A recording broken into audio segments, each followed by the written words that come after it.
Dober dan.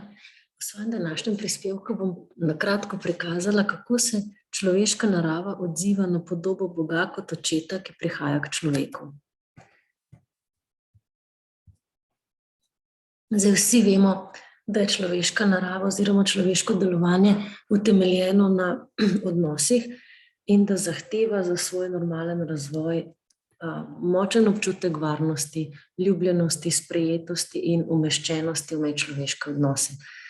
Zdaj, kako se to kaže na mogoče tej upodobitvi stvarjenja, a ne se kaže prav s tem, kako Bog človeka drži za srčni utrip, pomeni za tisto, od koder življenje prihaja, za avtonomno, avtomatično delovanje, za tisto, kar res naravno deluje v nas, izven naše zavesti, kako nas je postavil v odnose, pomeni izven odnosa človek ne more razviti svojega celovitega potenciala in ovil z eno varnostjo, pomeni obdal z dražljaji, z okoljem, z glasovi, odličji, ki v nas prebujajo najbolj človeški, najgloblji in tudi najširši način delovanja, ki nas potem odpira popolnoma drugačni kreativnosti, svobodi in pripadnosti, tako v odnosu z Bogom, kakor med seboj. Zdaj, kaj nam pove naš avtonomni živčni sistem? Človekovo telo, človekovi možgani se razvijajo povezave znotraj človeških možganov, se razvijajo na podlagi izkušenj in na podlagi dražljajev, ki jih ti možgani sprejemajo in sprocesirajo. Zdaj mi imamo 3 avtomatične odzive na zunanje okolje. Tisti, ki je najbolj človeški in ki ga imamo samo ljudje in iz katerega izhaja naša človeškost in razvoj vseh teh višjih funkcij, je socialni krogotok. To je sposobnost naših možganov, da iz drobnih dražljajev, pomeni očesnega kontakta, tona glasu, barv, oblik, gibanja, pomeni, da iz celote tega dražljajskega sveta zbere in se usmeri na tiste dražljaje, ki prinašajo varnost.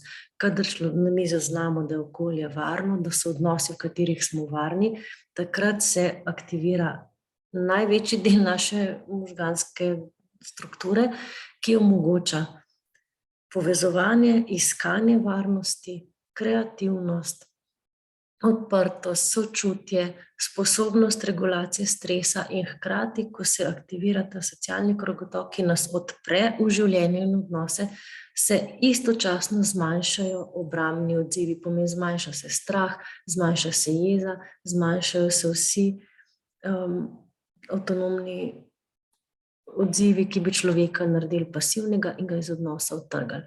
Ti drugi odzivi, ki nastanejo takrat, kadar dražljaji v naši okolici presegajo razvitost socialnega krogotoka ali pa kadar je nevarnost večja, takrat se aktivira bolj, rečemo, živalski, to je ta del, ki ga živalmi delimo, simpatični odziv, to je tisti, ki nas pripravi na boj ali beg. Če je nevarnost še večja in se tudi z bojem ali z begom ne moramo zavarovati in izogniti stiski, potem se bo aktiviral tretji avtonomni odziv, tega delimo celo s plazivci, to je zamrznitev. Pomeni, možgani bodo dali telesu ukaz, zamrzni vse aktivnosti. Takrat se bo jasno tudi srčni utrip zmanjšal, vse delovanje bo poskušalo se čim bolj skrčiti na minimum, zato da ne bi v svojo okolico posegali na način, ki bi bil za nas še bolj nevaren, kakor je že.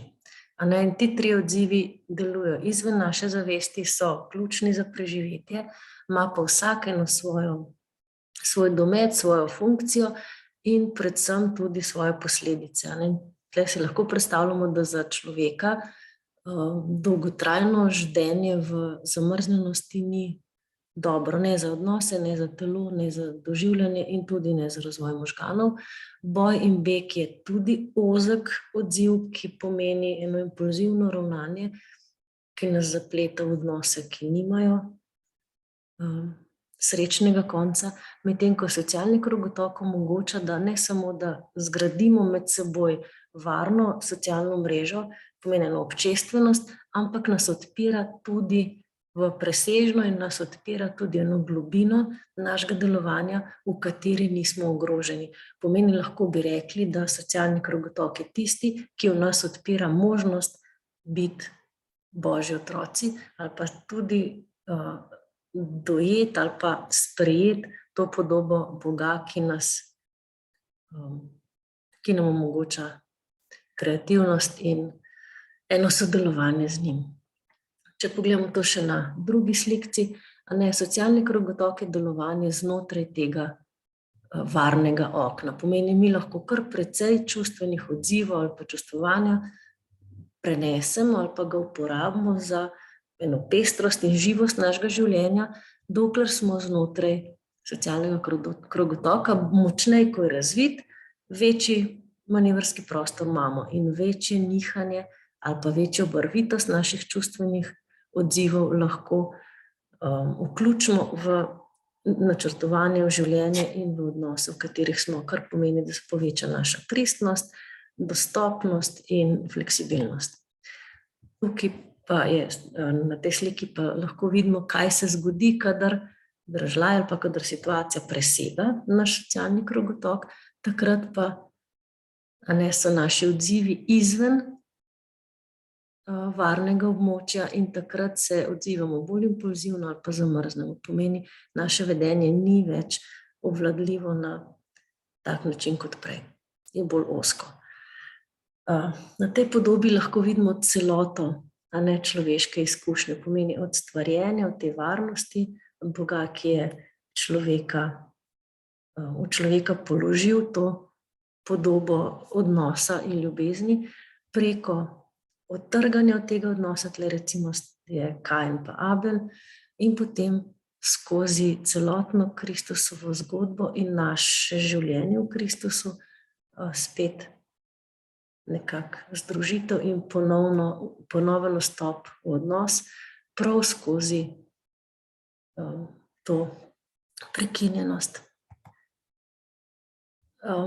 To je še en detalj te podobe, pomeni, tako kakor Bog stvari človeka in mu položi socialni krogotok, rečemo njegovo notranjost, tako bo Kristus potem skozi stiske v grehu, skozi težave, v katerih se človek znajde, spet poiskal in aktiviral to, kar je človeku najbolj človeškega, pomeni željo, hrepenenje po odnosu in ljubezen drug do drugega. In s tem ugasnil alarmne reakcije in nas potegnil tudi skozi naše stiske v bolj celovito delovanje. Tukaj lahko pogledamo zdaj še recimo 3 korake na poti do celovitega delovanja. Tukaj je ta impulzivno grabljenje, impulziven poskus, kako se zavarovati, kako dobiti gotovost, Adam pa Eva, potem Marija, ki drži to jabolko kot granatno jabolko in ga vrača človeku kot dar in kot dar povezanosti drug z drugim, dokler se ne aktivira ali pa dokler se ne prepustimo temu najbolj človeškemu, kar je zapisano v naši naravi, in to je darovanje, sprejemanje daru in ljubezen drug do drugega. Tega pa še par podob in boste videli, če jih pogledate, kakšen močen vtis so te podobe integracije ali pa povezave vseh naših izkušenj, spominov preteklosti, prihodnosti, sedanjosti, koliko močno pomiri in nagovori našo notranjost. Recimo pogled take celote, kjer je poleg vsega pomena zgodb, zgodovine, naše kulture, doživljanja, vse povezano in pripeljano na oltar. Pomeni, kako nas Bog potegne v našo resnico. Integracija težkih izkušenj, bolečine, trpljenja, še en detajl.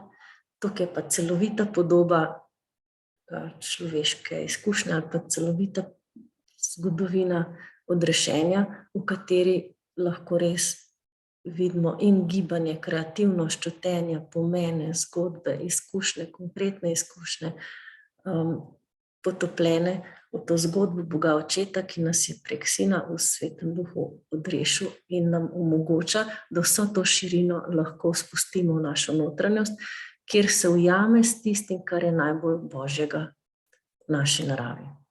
In kadar se to zgodi, kadar lahko to podobo spustimo v svojo notranjost in se oglasimo na njo, bomo v vsakem detajlu vsakdanjega življenja lahko spoznali delček ali pa spomin na Božjo roko, na ljubečega Boga, ki se spušča k nam in nas vleče v večno življenje. Najlepša hvala.